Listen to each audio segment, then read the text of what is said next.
Friend, स्वागत है आप सभी का अपने चैनल द एग्जाम तक पे। फ्रेंड, आज के इस वीडियो में हम लोग बिहार एसएससी इंटर लेवल की जो भर्तियां आई है उसके लिए प्रैक्टिस सेट नंबर 20 को कवर करेंगे। हमने जो है प्रैक्टिस के माध्यम से समान अध्ययन को कवर करा रहे हैं और ये जो है स्पीडी पब्लिकेशन की बुक है जो कि 6500 प्लस वस्तुनिष्ठ प्रश्न है, उसे हम लोग सेट बाय सेट के माध्यम से कवर करा रहे हैं। अगर आप लोग बिहार एसएससी की तैयारी कर रहे हैं तो मेरे चैनल से जुड़ जाएँ, चैनल को सब्सक्राइब कर लेंगे, साथ ही जो बेल आइकन को भी प्रेस कर लीजिएगा ताकि बिहार एसएससी से जितने भी अपडेट आएँ उसका नोटिफिकेशन सबसे पहले आप लोगों तक पहुंचे। तो चलिए फ्रेंड, आज की वीडियो को स्टार्ट करते हैं। पहला प्रश्न है कि राज्य पुनर्गठन आयोग के अध्यक्ष कौन थे। राज्य पुनर्गठन आयोग के अध्यक्ष फजल अली थे। तो फजल अली ऑप्शन बी इसका राइट आंसर हो जाएगा। फजल अली जो कि राज्य पुनर्गठन आयोग के अध्यक्ष थे। अगला प्रश्न है कि भाषा के आधार पर गठित भारत का प्रथम राज्य कौन है। भाषा के आधार पर गठित भारत का प्रथम राज्य जो है ये आंध्र प्रदेश है। आंध्र प्रदेश ऑप्शन डी इसका राइट आंसर हो जाएगा। आंध्र प्रदेश राज्य जो है ये भाषा के आधार पर गठन होने वाला भारत का पहला राज्य था। अगला प्रश्न है कि भारत में नागरिकता किस प्रकार की है। भारत में नागरिकता की बात करें तो भारत में नागरिकता जो है ये एकल है, एकल नागरिकता जो कि भारत की है। अगला प्रश्न है भाषाई आधार पर राज्यों का पुनर्गठन कब किया गया। भाषाई आधार पर राज्यों का पुनर्गठन जो है ये 1956 में किया गया था। 1956 में भाषाई आधार पर राज्यों का पुनर्गठन किया गया था। अगला प्रश्न है भारतीय संविधान के 8वीं अनुसूची में कुल कितनी भाषाएं सम्मिलित है। भारतीय संविधान के 8वीं अनुसूची में टोटल जो है 22 भाषाएं सम्मिलित है। 22 ऑप्शन डी इसका राइट आंसर हो जाएगा। टोटल जो है 8वीं अनुसूची में 22 भाषाएं सम्मिलित है। मूल संविधान के 8वीं अनुसूची में कुल कितनी भाषा सम्मिलित थी। मूल संविधान के 8वीं अनुसूची की बात करें तो मूल संविधान में जो है टोटल 14 भाषाएं सम्मिलित थी। उसके बाद 8 और भाषाएं जोड़ी गई और टोटल अब जो है 22 भाषाएं हैं। मूल संविधान पूछे तो मूल संविधान में 14 भाषाएं थी। अगला प्रश्न है कि किस संविधान संशोधन के द्वारा नागालैंड को राज्य बनाया गया। संविधान संशोधन की बात करें तो 13वां संविधान संशोधन के द्वारा जो है नागालैंड को राज्य बनाया गया था। अगला प्रश्न है किस संविधान संशोधन के द्वारा गोवा को पूर्ण राज्य का दर्जा दिया गया। गोवा को पूर्ण राज्य का दर्जा जो है ये 56वां संविधान संशोधन के द्वारा दिया गया था। 56वां संविधान संशोधन के द्वारा गोवा राज्य को पूर्ण राज्य का दर्जा दिया गया। अगला प्रश्न है कि नागरिकता से संबंधित कानून किस देश के संविधान से लिया गया है। नागरिकता से संबंधित कानून जो है नागरिकता से संबंधित कानून ये जो है इंग्लैंड से लिया गया है। तो इंग्लैंड ऑप्शन डी इसका राइट आंसर हो जाएगा। अगला प्रश्न है कि भारतीय संविधान की संघीय व्यवस्था किस देश से ली गई है।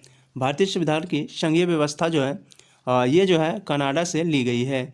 संघीय व्यवस्था जो कि भारतीय संविधान में ली गई है ये कनाडा के संविधान से ली गई है। अगला प्रश्न है कि सिंधी भाषा को किस संविधान संशोधन के द्वारा 8वीं अनुसूची में जोड़ा गया। सिंधी की बात करें तो सिंधी भाषा को जो है ये 21वां संविधान संशोधन के द्वारा 8वीं अनुसूची में जोड़ा गया था। अगला प्रश्न है कि नागरिकता किस सूची के विषय है। नागरिकता की बात करें, नागरिकता जो है ये संघ सूची के विषय हैं। नागरिकता जो कि संघ सूची के विषय हैं। फ्रेंड, अगर वीडियो आप लोगों को अच्छी लग रही है तो आप लोग जो है वीडियो को लाइक कर देंगे और चैनल को अभी तक सब्सक्राइब नहीं किया है तो चैनल को भी सब्सक्राइब कर देंगे। अगला प्रश्न है नागरिकता से संबंधित कानून का प्रावधान जो है संविधान के किस भाग में किया गया है। नागरिकता से संबंधित कानून की बात करें ये जो है भारतीय संविधान के भाग 2 में इसका जो है प्रावधान किया गया है। तो भाग 2 ऑप्शन बी इसका राइट आंसर हो जाएगा। अगला प्रश्न है कि शिक्षा को मौलिक अधिकार किस अनुच्छेद के तहत प्रदान किया गया। शिक्षा को मौलिक अधिकार जो है ये अनुच्छेद 21 के क के अनुसार प्रदान किया गया है। 21 के क के अनुसार शिक्षा को जो है मौलिक अधिकार प्रदान किया गया है। अगला प्रश्न है कि देशीकरण के द्वारा भारतीय नागरिकता को प्राप्त करने के लिए भारत में कितने वर्षों का निवास करना आवश्यक है। देशीकरण के द्वारा भारतीय नागरिकता को प्राप्त करने के लिए जो है टोटल जो है 5 वर्षों तक भारत में रहना अनिवार्य है। अगला प्रश्न है कि 8वीं अनुसूची में बोडो, डोगरी, संथाली और मैथिली ये जो 4 भाषाएं हैं वो किस संविधान संशोधन के द्वारा जोड़ा गया है। बोडो, मैथिली, डोगरी और संथाली जो कि 4 भाषाएं हैं ये 8वीं अनुसूची में जोड़ा गया है। ये जो है 92वां संविधान संशोधन के द्वारा जोड़ा गया है। 92 इसका राइट आंसर हो जाएगा, ऑप्शन नंबर डी। 92वां संविधान संशोधन के द्वारा जो है बोडो, मैथिली, डोगरी और संथाली ये 4 भाषाएं भारतीय संविधान की 8वीं अनुसूची में जोड़ी गई है। अगला प्रश्न है कि हिंदी दिवस किस तिथि को मनाया जाता है।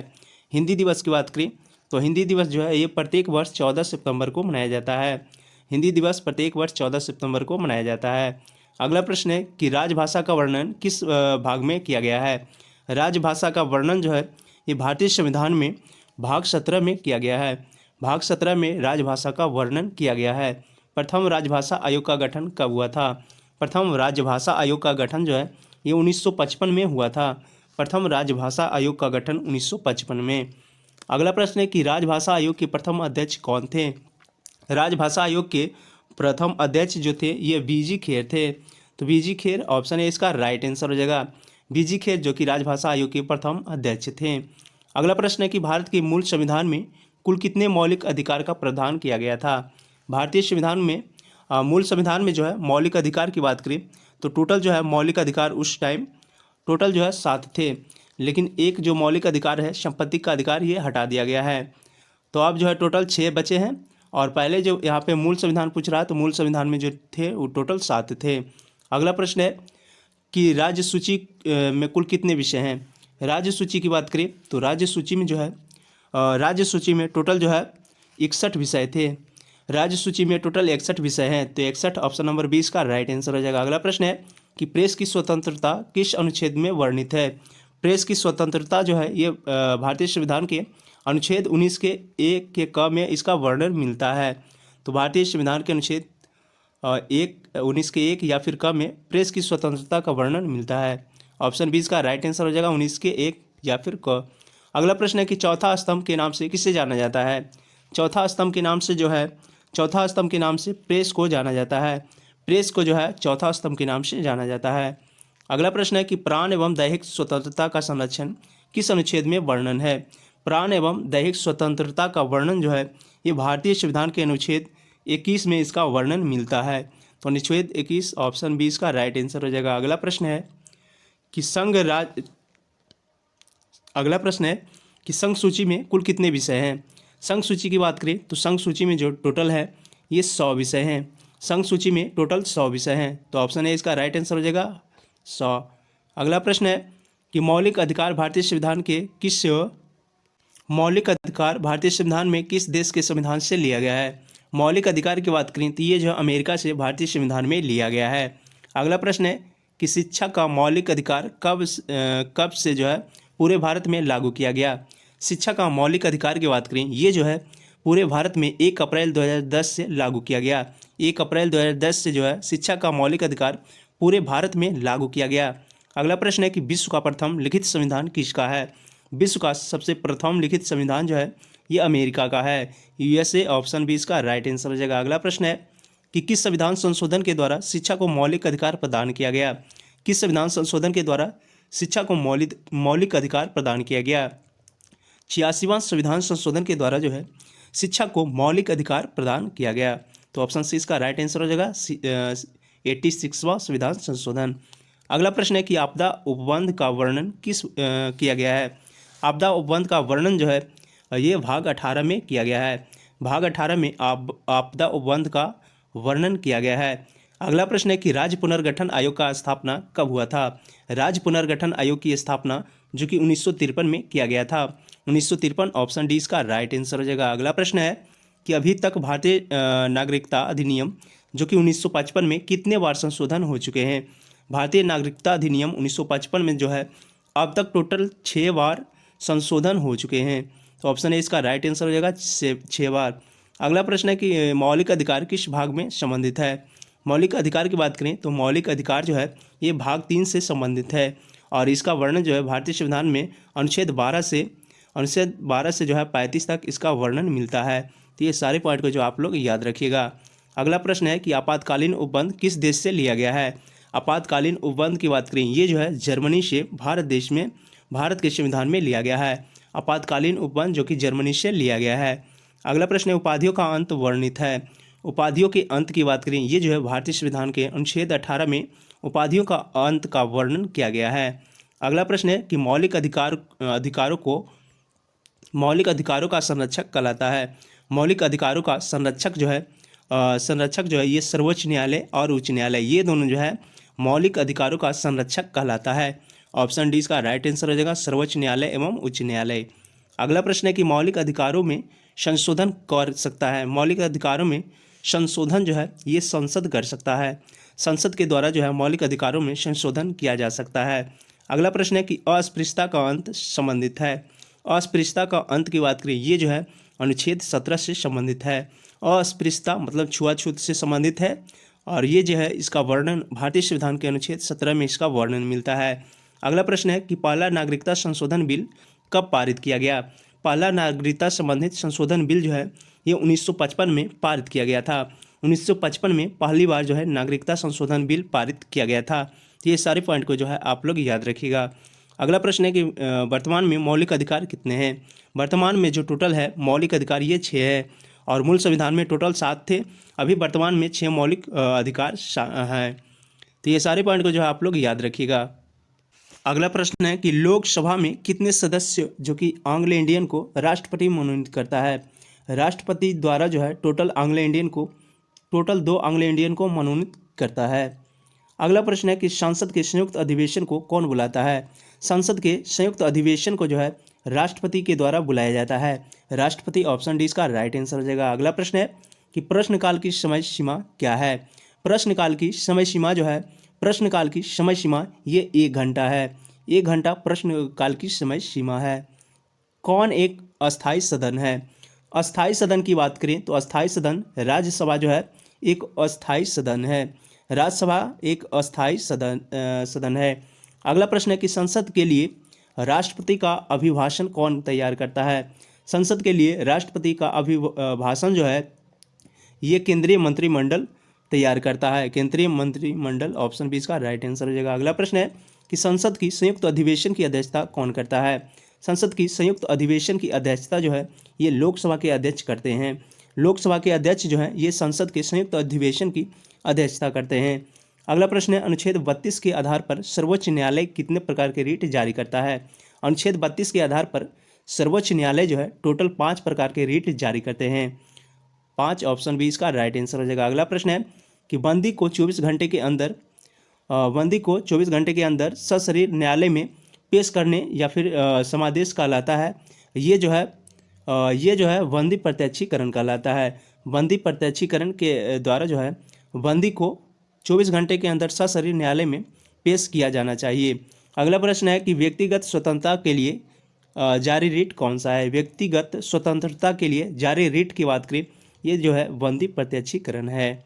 अगला प्रश्न है कि अवैध तरीके से सरकारी पद प्राप्त करने वाले व्यक्ति के विरुद्ध कौन सा रिट जारी किया जाता है। अवैध तरीके से सरकारी पद प्राप्त करने वाले व्यक्ति के विरुद्ध जो है ये अधिकार परीक्षा रिट जारी किया जाता है।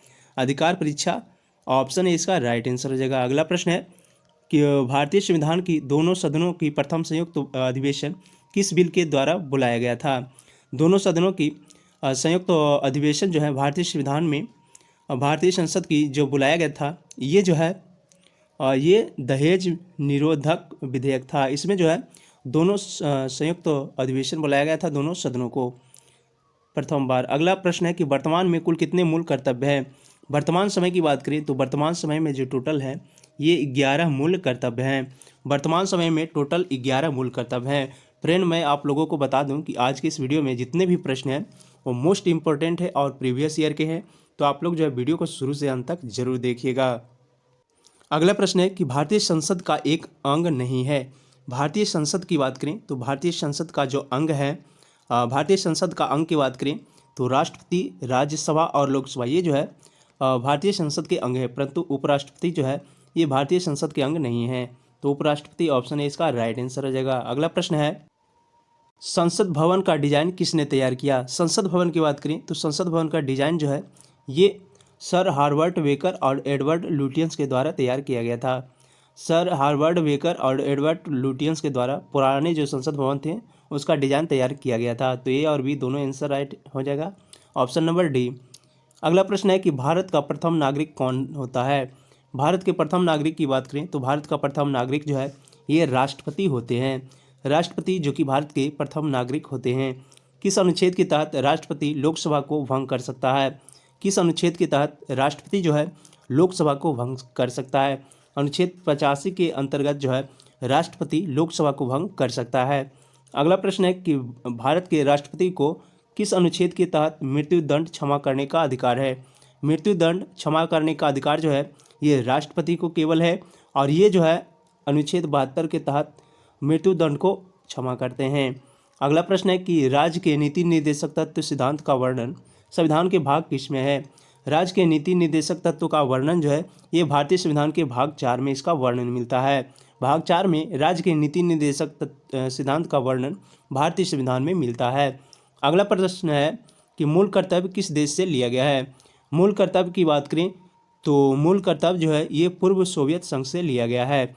पूर्व सोवियत संघ से जो है भारतीय संविधान में मूल कर्तव्य को लिया गया है। भारत के प्रथम राष्ट्रपति कौन थे। भारत के प्रथम राष्ट्रपति डॉक्टर राजेंद्र प्रसाद जी थे। डॉक्टर राजेंद्र प्रसाद जी जो कि भारत के प्रथम राष्ट्रपति थे। अगला प्रश्न है कि देश में पहली बार राष्ट्रीय आपदा कब घोषित किया गया था। देश में पहली बार राष्ट्रीय आपदा जो है ये 26 अक्टूबर 1962 को घोषित किया गया था। देश में पहली बार राष्ट्रीय आपदा जो कि 26 अक्टूबर 1962 को घोषित किया गया था। अगला प्रश्न है कि किस अनुच्छेद के तहत राष्ट्रपति अध्यादेश जारी करता है। किस अनुच्छेद के तहत राष्ट्रपति जो है अध्यादेश जारी करता है। ये जो आर्टिकल है 123 इसके तहत जो है राष्ट्रपति अध्यादेश जारी करते हैं। अनुच्छेद 123 के तहत राष्ट्रपति अध्यादेश जारी करते हैं। अगला प्रश्न है कि दोनों सदनों की संयुक्त अधिवेशन किस अनुच्छेद के तहत बुलाया जाता है। दोनों सदनों की संयुक्त अधिवेशन जो है ये आर्टिकल 108 के तहत बुलाया जाता है। आर्टिकल 108 के तहत जो है दोनों सदनों की संयुक्त अधिवेशन की बैठक बुलाया जाता है। अगला प्रश्न है कि जेबी वीटो का प्रयोग करने वाला प्रथम राष्ट्रपति कौन थे। जेबी वीटो का प्रयोग करने वाला प्रथम राष्ट्रपति ज्ञानी जैल सिंह थे। ज्ञानी जैल सिंह जो कि प्रथम बार जेबी वीटो का प्रयोग करने वाले राष्ट्रपति थे। भारत के प्रथम दलित राष्ट्रपति कौन है। भारत के प्रथम दलित राष्ट्रपति जो कि के.आर. नारायणन थे। के.आर. नारायणन जो कि भारत के प्रथम दलित राष्ट्रपति थे। अगला प्रश्न है कि भारत के प्रथम कार्यवाहक राष्ट्रपति कौन थे। भारत के प्रथम कार्यवाहक राष्ट्रपति जो कि बीबी गिरी थे। तो बीबी गिरी ऑप्शन 20 का राइट आंसर हो जाएगा। बीबी गिरी जी जो कि भारत के प्रथम कार्यवाहक राष्ट्रपति थे। अगला प्रश्न है कि राष्ट्रपति का चुनाव लड़ने वाली प्रथम महिला उम्मीदवार कौन थी।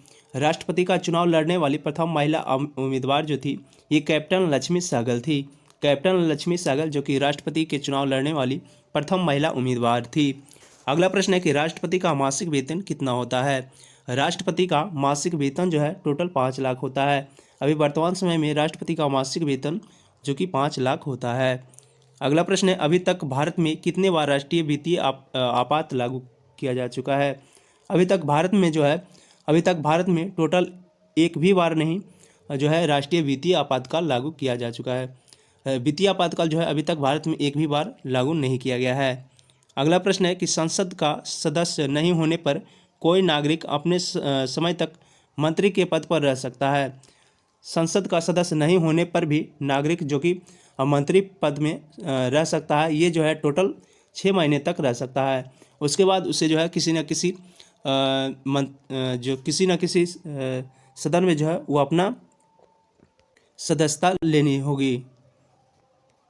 बिना लिए हुए सदस्यता जो है टोटल 6 महीने तक कोई भी मंत्री रह सकते हैं। अगला प्रश्न है कि देश की प्रथम महिला राष्ट्रपति थी। देश की प्रथम महिला राष्ट्रपति की बात करें तो देश की प्रथम महिला राष्ट्रपति जो कि प्रतिभा पाटिल थी। ये जो है देश की प्रथम महिला राष्ट्रपति थी। अगला प्रश्न है कि राष्ट्रपति पर महाभियोग किस अनुच्छेद के तहत लगाया जाता है। राष्ट्रपति पर महाभियोग की बात करें ये जो है भारतीय संविधान के आर्टिकल 61 के द्वारा राष्ट्रपति पर महाभियोग लगाए जाते हैं। अगला प्रश्न है किसी भी राज्य में राष्ट्रपति शासन किस अनुच्छेद के तहत लगाया जाता है। किसी भी राज्य में राष्ट्रपति शासन जो है ये आर्टिकल 356 के तहत लगाया जाता है। आर्टिकल 356 के तहत किसी भी राज्य में राष्ट्रपति शासन लगाया जाता है। अगला प्रश्न है किसी भी राज्य में राष्ट्रपति शासन की अधिकतम समय सीमा कितनी होती है। किसी भी राज्य में राष्ट्रपति शासन की अधिकतम समय सीमा जो कि 3 वर्षों की होती है। 3 वर्ष ऑप्शन सी इसका राइट आंसर हो जाएगा। अगला प्रश्न है कि संसद का निम्न सदन कहलाता है। संसद का निम्न सदन की बात करें तो लोकसभा जो है ये निम्न सदन कहलाता है और राज्यसभा जो है ये उच्च सदन कहलाता है। यहाँ पे निम्न सदन पूछा है तो निम्न सदन जो कि लोकसभा कहलाता है। अगला प्रश्न है कि राष्ट्रपति के निर्वाचन में कौन भाग लेते हैं। राष्ट्रपति के निर्वाचन में जो टोटल ये लोकसभा के निर्वाचित सदस्य, राज्यसभा के निर्वाचित सदस्य और विधानसभा के निर्वाचित सदस्य, ये सभी जो हैं राष्ट्रपति के निर्वाचन में भाग लेते हैं। अगला प्रश्न है कि राष्ट्रपति पद के लिए न्यूनतम आयु सीमा है। राष्ट्रपति पद के लिए न्यूनतम आयु सीमा की बात करें तो 35 वर्ष जो है राष्ट्रपति के लिए न्यूनतम आयु सीमा है। अगला प्रश्न है कि तीनों सेनाओं का सेनापति कौन होता है। तीनों सेनाओं का सेनापति जो है ये राष्ट्रपति होते हैं। राष्ट्रपति जो कि तीनों सेनाओं के सेनापति होते हैं। अगला प्रश्न है कि भारत के किस प्रांत में सर्वप्रथम राष्ट्रपति शासन लागू किया गया था। भारत के पंजाब प्रांत में है जो है सर्वप्रथम राष्ट्रपति शासन लागू किया गया था। अगला प्रश्न है राष्ट्रपति भवन का नक्शा किसने बनाया था। राष्ट्रपति भवन का नक्शा जो है ये एडवर्ड लुटियंस के द्वारा बनाया गया था। अगला प्रश्न है कि भारत का प्रथम महिला प्रधानमंत्री कौन थी। भारत का प्रथम महिला प्रधानमंत्री जो कि इंदिरा गांधी जी थी। इंदिरा गांधी जी जो कि भारत की प्रथम महिला प्रधानमंत्री थी। अगला प्रश्न है राष्ट्रपति भवन कहाँ पर स्थित है। राष्ट्रपति भवन की बात करें ये जो है रायसीना पहाड़ी पर स्थित है। राष्ट्रपति भवन जो कि रायसीना पहाड़ी पर स्थित है। अगला प्रश्न है कि राष्ट्रपति शासन की न्यूनतम अवधि क्या है। राष्ट्रपति शासन की न्यूनतम अवधि जो कि 6 मंथ की है और टोटल जो है 3 वर्षों तक लगाया जा सकता है। अगला प्रश्न है कि वित्तीय आपातकाल की घोषणा किस अनुच्छेद के तहत जारी की जाती है। वित्तीय आपातकाल की घोषणा की बात करें तो वित्तीय आपातकाल की घोषणा जो है ये आर्टिकल 360 के तहत की जाती है। अगला प्रश्न है कि अविश्वास प्रस्ताव द्वारा हटाए जाने वाले प्रथम प्रधानमंत्री कौन थे। अविश्वास प्रस्ताव द्वारा हटाए जाने वाले प्रथम प्रधानमंत्री जो कि विश्वनाथ प्रताप सिंह थे। विश्वनाथ प्रताप सिंह जो कि अविश्वास प्रस्ताव के द्वारा हटाए जाने वाले प्रथम प्रधानमंत्री थे। अगला प्रश्न है कि राज्यसभा के लिए नामित प्रथम अभिनेत्री कौन है। राज्यसभा के लिए नामित प्रथम अभिनेत्री की बात करें तो नगरीश दत्त जो थी ये ये जो है राज्यसभा के लिए नामित प्रथम अभिनेत्री थी। अगला प्रश्न है कि सबसे अधिक बार राष्ट्रपति शासन किस राज्य में लगाया गया है। सर्वाधिक बार राष्ट्रपति शासन जो है ये उत्तर प्रदेश में लगाया गया। उत्तर प्रदेश में सबसे अधिक बार राष्ट्रपति शासन लगाया गया।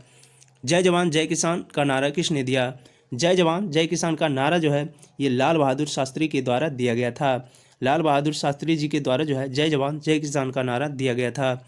अगला प्रश्न है राष्ट्रपति और उपराष्ट्रपति के चुनाव संबंधित विवाद की सुनवाई कौन करता है। राष्ट्रपति उपराष्ट्रपति के चुनाव संबंधित विवाद का जो सुनवाई है ये सुनवाई उच्चतम न्यायालय करता है। उच्चतम न्यायालय ऑप्शन डी इसका राइट आंसर हो जाएगा। अगला प्रश्न है कि लोक लेखा समिति में कुल कितने सदस्य होते हैं। लोक लेखा समिति में जो टोटल है ये टोटल 22 सदस्य होते हैं। टोटल 22 सदस्य जो कि लोक लेखा समिति में सदस्य होते हैं। अगला प्रश्न है लोकसभा के चुनाव लड़ने के लिए कितनी जमानत राशि निश्चित की गई है। लोकसभा के चुनाव लड़ने के लिए टोटल जमानत राशि जो है टोटल 25,000 जमानत राशि की गई है। अगला प्रश्न है राज्यसभा की पहली महिला महासचिव थी। राज्यसभा की पहली महिला महासचिव जो है ये BS रमा देवी थी। BS रमा देवी जो कि राज्यसभा की पहली महिला महासचिव थी। अगला प्रश्न है कि राज्यसभा के लिए नामित प्रथम अभिनेता थे। राज्यसभा के लिए नामित प्रथम अभिनेता जो थे ये पृथ्वीराज कपूर थे। पृथ्वीराज कपूर जो कि राज्यसभा के लिए नामित प्रथम अभिनेता थे। अगला प्रश्न है लोकसभा में अधिकतम सदस्य संख्या कितनी हो सकती है। लोकसभा में अधिकतम सदस्य संख्या जो है टोटल 552 हो सकते हैं। अधिकतम जो है 552 हो सकते हैं। अगला प्रश्न है कि राज्यसभा में अधिकतम सदस्य संख्या कितने हो सकते हैं।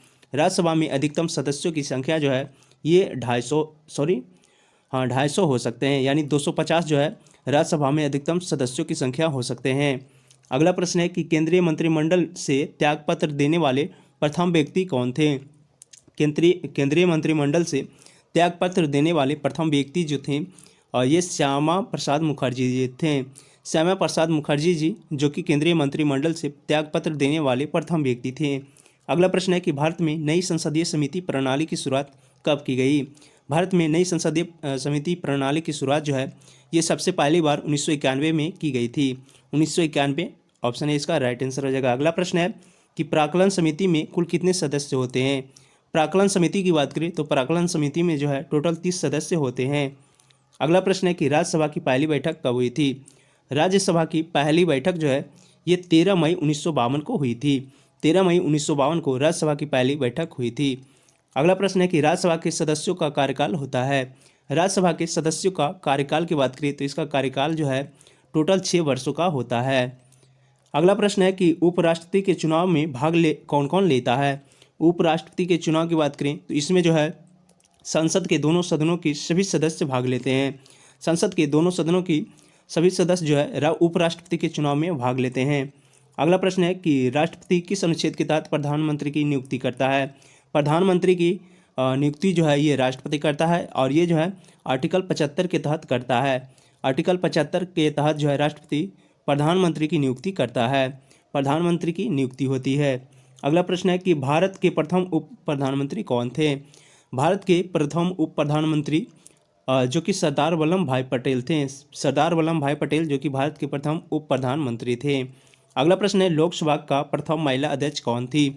लोकसभा का प्रथम महिला अध्यक्ष मीरा कुमार थी। मीरा कुमार जो कि लोकसभा के प्रथम महिला अध्यक्ष थी। अगला प्रश्न है कि प्रोटेम स्पीकर की नियुक्ति कौन करता है। प्रोटेम स्पीकर की नियुक्ति की बात करें, इसका नियुक्ति जो है ये राष्ट्रपति के द्वारा किया जाता है। प्रोटेम स्पीकर की नियुक्ति जो कि राष्ट्रपति के द्वारा किया जाता है। लोकसभा के सदस्यों का कार्यकाल होता है। लोकसभा के सदस्यों का कार्यकाल टोटल 5 वर्षों का होता है। 5 वर्षों का लोकसभा के सदस्यों का कार्यकाल होता है। लोकसभा का प्रथम चुनाव कब हुआ। लोकसभा के प्रथम चुनाव की बात करें तो लोकसभा का प्रथम चुनाव 1952 में हुआ था। लोकसभा अध्यक्ष अपना त्यागपत्र देता है। लोकसभा अध्यक्ष जो है ये अपना त्यागपत्र जो है ये उपाध्यक्ष को देता है। उपाध्यक्ष को जो है लोकसभा अध्यक्ष अपना त्यागपत्र देता है। लोकसभा के प्रथम अध्यक्ष कौन थे। लोकसभा के प्रथम अध्यक्ष जो कि जीवी मावलंकर थे। जीवी मावलंकर जो कि लोकसभा के प्रथम अध्यक्ष थे। अगला प्रश्न है राज्यसभा के कितने सदस्य प्रति 2 वर्षों के लिए पश्चात जो है सेवानिवृत्त हो जाते हैं। राज्यसभा के सदस्य जो कि 2 वर्षों के बाद वो सेवानिवृत्त हो जाते हैं और ये जो है टोटल 1/3 सदस्य जो होते हैं ये 2 साल के बाद सेवानिवृत्त हो जाते हैं। राष्ट्रपति राज्यसभा में कितने सदस्यों को जो है मनोनीत करते हैं। राष्ट्रपति राज्यसभा में बात करें तो राज्यसभा में जो है राष्ट्रपति टोटल 12 सदस्यों को मनोनीत करते हैं। अगला प्रश्न है कि मंत्रिपरिषद सामूहिक रूप से किसके प्रति उत्तरदायी होते हैं। मंत्रिपरिषद की बात करें तो मंत्रिपरिषद जो है ये सामूहिक रूप से लोकसभा के प्रति उत्तरदायी होते हैं। अगला प्रश्न है कि उपराष्ट्रपति को शपथ कौन दिलाता है। उपराष्ट्रपति को शपथ राष्ट्रपति दिलाते हैं। राष्ट्रपति जो कि उपराष्ट्रपति को शपथ दिलाते हैं। अगला प्रश्न है कि भारत में एक उपराष्ट्रपति होगा, इसका उल्लेख किस अनुच्छेद में किया गया है। भारत में एक उपराष्ट्रपति होगा, इसका जो वर्णन है भारतीय संविधान के अनुच्छेद 63 में इसका वर्णन मिलता है। भारतीय संविधान के अनुच्छेद 63 में एक उपराष्ट्रपति भारत के होंगे, इसका जो है वर्णन मिलता है। अगला प्रश्न है उपराष्ट्रपति अपना त्यागपत्र किसे सौंपते हैं। उपराष्ट्रपति अपना त्यागपत्र जो है ये राष्ट्रपति को सौंपते हैं। अगला प्रश्न है उपराष्ट्रपति का मासिक वेतन कितना होता है। उपराष्ट्रपति का मासिक वेतन जो है 4 लाख का होता है। उपराष्ट्रपति का मासिक वेतन 4 लाख और राष्ट्रपति का 5 लाख होता है। अगला प्रश्न प्रधानमंत्री पद हेतु न्यूनतम आयु सीमा है। प्रधानमंत्री के लिए न्यूनतम आयु सीमा जो कि 25 वर्षों का है। 25 वर्ष ऑप्शन सी इसका राइट आंसर हो जाएगा। अगला प्रश्न है कि राज्यसभा का पदेन अध्यक्ष कौन होता है। राज्यसभा का पदेन अध्यक्ष जो होता है ये उपराष्ट्रपति होते हैं। उपराष्ट्रपति जो कि राज्यसभा का पदेन अध्यक्ष होते हैं। तो फ्रेंड हमने जो है आज के इस वीडियो में सारे प्रश्न को कवर करा दिया है। अगर आपको वीडियो अच्छी लगी तो आप लोग लाइक कर देंगे और चैनल को अभी तक सब्सक्राइब नहीं किया है तो चैनल को भी सब्सक्राइब कर लेंगे। आगे के प्रश्न के लिए अब हम लोग अगले वीडियो में कवर करेंगे। आज के लिए इतना ही। जय हिंद।